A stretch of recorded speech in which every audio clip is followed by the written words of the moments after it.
தெரியுமா உங்களுக்கு? சனிக்கிழமையும் அரச மர வழிபாடும். மரங்களில் மிகவும் உயர்வான மரமாக அரச மரம் இருப்பதன் காரணமாகவே கிருஷ்ண பரமாத்மா கூட தன்னை மரங்களில் அரச மரமாக வெளிப்படுத்துகிறார். சிவபெருமானால் உருவாக்கப்பட்ட இந்த அரச மரம் ஒரு தெய்வீக மரமாக கருதப்படுகிறது. சாதாரணமாக இருக்கும் மற்ற மரங்களை விட இது தனித்துவம் வாய்ந்ததாக இருப்பதால் அதன் சிறப்பு மற்றும் வழிபாடு குறித்து தெரிந்து கொள்வோம்.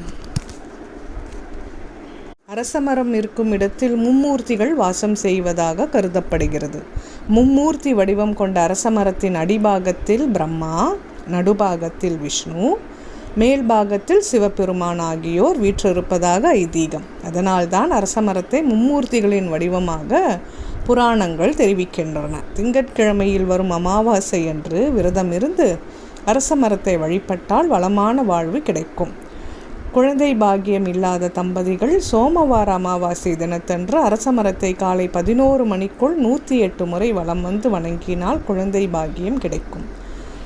கன்னி பெண்கள் 101 முறை வலம் வந்தால் திருமணம் தடை நீங்கி விரைவில் நல்ல இடத்தில் திருமணம் நடைபெறும் என்பது ஐதீகம். சுமங்கலிகளுக்கு சுமங்கலி பாக்கியம் நீடித்து நிற்கும்.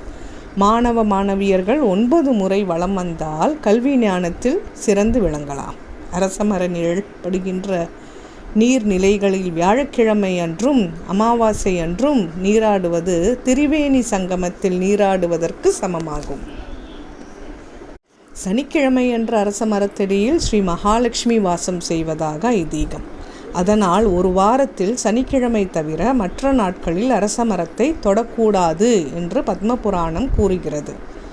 அரச மரத்தை காலை 7 மணி முதல் 11 மணிக்குள்ளாக முன் வலம் வருவது சிறப்பாக கூறப்படுகிறது. எனவே அரச மரத்தை பார்த்ததும் வணங்கியவருக்கு ஆயுள் வளரும், செல்வ வளம் பெருகும். பொது இடங்களில் இருக்கும் அரச மரங்களை விட கோயில்களில் இருக்கும் அரச மரத்திற்கு ஆற்றல் அதிகம் என்பதுடன் அந்த அரச மரத்தடியில் விநாயகப் பெருமானுடன் நாகர் சிலைகளும் இருக்கும். அதன் காரணமாக கோயில்களில் இருக்கும் அரச மரம் தோஷ நிவர்த்தி மரமாகவும் திகழ்கின்றது.